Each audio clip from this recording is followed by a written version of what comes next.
মানিকগঞ্জ বাস স্ট্যান্ডে ভাড়া নিয়ে বিরোধের জেরে এক যাত্রীকে বেধড়ক মারধরের অভিযোগ উঠেছে সেলফি বাস কাউন্টারের নেতাকর্মী ও বাস স্টাফদের বিরুদ্ধে।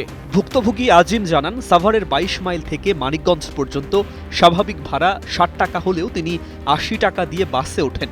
তবে পথে বাসের কন্ডাক্টর অতিরিক্ত ২০০ টাকা দাবি করেন। এতে তিনি প্রতিবাদ করলে বাগবিতণ্ডা শুরু হয়। পরে মানিকগঞ্জ বাস স্ট্যান্ডে নামিয়ে ড্রাইভার, হেলপার ও বাস মালিক সমিতির নিয়ন্ত্রণাধীন কাউন্টারের কয়েকজন তাকে মারধর করেন বলে অভিযোগ ওঠে। আমি গিয়েছিলাম আমার বোনের বাসায়, ঢাকা ২০ মাইল। তো আমার ডিউটি ছিল ২টোর সময়, এর জন্য আমি ওখান থেকে আসি। আপনার ২০ মাইল থেকে মানিকগঞ্জের ভাড়া হচ্ছে ৬০ টাকা, জেনুইন ভাড়া ৬০ টাকা। তিনি আমার কাছে ১৫০ টাকা অফার করে।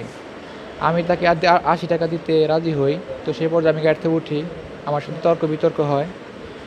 সে এক পর্যায়ে আমাকে থ্রেট দেয়, যে বলে যে তোকে মানিকগঞ্জ নামার পরে তোর গলার মধ্যে পাড়া দিয়ে তোর জিভলা কেটে ফেলবো। তো সেই পর্যায়ে আমি আর তখন কিছু বলিনি। মানিকগঞ্জ নামার পরে আমি এখানে দাঁড়িয়েছিলাম, সে কন্ডাক্টর আমার গলা চিপে ধরে এসে ওনার দেখা দেখি আপনার কাউন্টারে যে লোকগুলো ছিল তার আগেই আসে, আমার সাথে ধাক্কাধাক্কি হয়। তোমার বন্ধু আমাকে নিতে আসছিল, আমি অফিসে যাব, ওরা আমার এই সিচুয়েশন থেকে আমাকে ফিরাতে আসি ঝগড়াটা। তো সেই পর্যায়ে ওদের কেউ ওপর আক্রমণ চালায় ওরা। এখন নাকের হাড়টা ভেঙে ফেটে গেছে, আপনার হচ্ছে হাতের ইনজুরি হয়েছে, এক্সরে করতে হবে। পিঠের মধ্যে আপনার একটা রটের বাড়ি আছে, পায়ের আপনার গিরার নিচে একটা রটের বাড়ি আছে। মানে ওদের হাতে মনে করেন অস্ত্র ছিল, রড ছিল, আপনার ধারালো অস্ত্র ছিল। ধারালো অস্ত্র দিয়ে আমাকে আঘাত করতে পারেনি, কিন্তু আপনার রড আর হচ্ছে আপনার ওই যে লাঠির ওইগুলো দিয়ে আমাকে মারতে পারছে।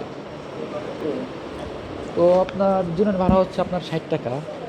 আমি তাদেরকে ৮০ টাকা দিতে রাজি হই। তিনি আমাকে ১৫০ টাকা মানে ভাড়া বলে। সে পর্যায়ে আমি গাড়িতে উঠি, ওঠার পরে আপনার বাচ্চা আমার সাথে তর্ক বিতর্ক হয় ভাড়া নিয়ে। শুধু আমার সাথে না, সব যাত্রীর সাথে আপনার ভাড়া নিয়ে অনেক প্রবলেম হচ্ছিল। তো আমার সাথে কথা কাটাকাটি হয়। তো মানিকগঞ্জ বাস স্ট্যান্ড নামার পরে আমার উপর আক্রমণ চালায় ওরা। আপনার মান্দুরার কিছু পোলাপান ছিল, আপনার মানিকগঞ্জ কাউন্টারের লোক ছিল, আপনার ওই বাসের যে কন্ডাক্টর উনি ছিলেন। বাসের কন্ডাক্টরকে চিনি না, আপনার কাউন্টারের মানিকগঞ্জ কাউন্টারের কিছু লোক ছিল, তাদের হাতে আপনার লাঠি ছিল, রড ছিল, মান্দুরার কিছু লোক ছিল। আজিমকে বাঁচাতে গেলে তার দুই বন্ধু জিতু ও রাকিবকেও পিটিয়ে আহত করা হয়। পরে স্থানীয়রা তাদের উদ্ধার করে হাসপাতালে ভর্তি করেন। আমি আর কি আপনার ওইখানে দাঁড়িয়ে আসছিলাম ওকে রিসিভ করার জন্য, ঠিক আছে। ওইখানে আর কি দাঁড়িয়ে রয়েছি। ও আমার পরে ও নামার পরে ওরা আর কি কাউন্টারে সবাই আর কি ওরা ধরছে। পরে আমি ওইখানে এগিয়ে গেছি, মানে ওরা মারতেছে সোজা কথা, ওইখানে চর থাপড় লাথি ঘুষি দিতেছে। পরে আমি এগিয়ে গেছি যে কী হয়েছে, মারেন কিসের জন্য। পরে শুনলাম যে ওর কাছে ভাড়া বেশি দাবি করছিল, মানে ৮০ টাকা ওর কাছে মিটিয়ে উঠছিল। ওইখানে ও বাসে ওঠার পরে ওর কাছে ২০০ টাকা দাবি করছে, যার কারণে ও প্রতিবাদ করছে। প্রতিবাদ করাতে ওরে কইছে যে তুই বাসটার নাম তোর জিভলা কাটুম, এইরকম একটা কিছু আর কি ওরে বলছে। আমি ওইখানে ওরে মারতেছে দেখে ফিরাইতে গেছি, দেখে আমারে শ্রদ্ধা, আমার বন্ধুরে শ্রদ্ধা মারছে। আমি ২-৩ জনকে চিনি। একজনের নাম হচ্ছে হিমু, সাগর, হাবিব আর হলাম চাতক। এদেরকে আমি ভালো মতন চিনি, আর কাউরে চিনি না। যে ৪ জনের নাম বললাম, হে ৪ জন মানুরার। আমরা আসলে চাইতেছি যে দোষীদের দৃষ্টান্তমূলক একটা শাস্তি হোক।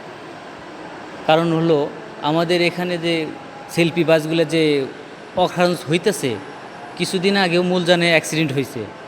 রাস্তায় যতগুলো অ্যাক্সিডেন্ট দুর্ঘটনা হয় এগুলো সবগুলাই সেলফি।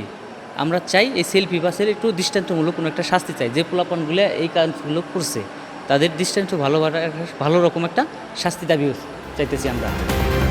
এই ঘটনায় এখনো কোনো মামলা হয়নি, তবে ভুক্তভোগীরা মামলা করার প্রস্তুতি নিচ্ছেন বলে জানা গেছে। পুলিশ জানিয়েছে, অভিযোগ বা মামলা হলে তদন্ত করে জড়িতদের বিরুদ্ধে আইনগত ব্যবস্থা নেওয়া হবে।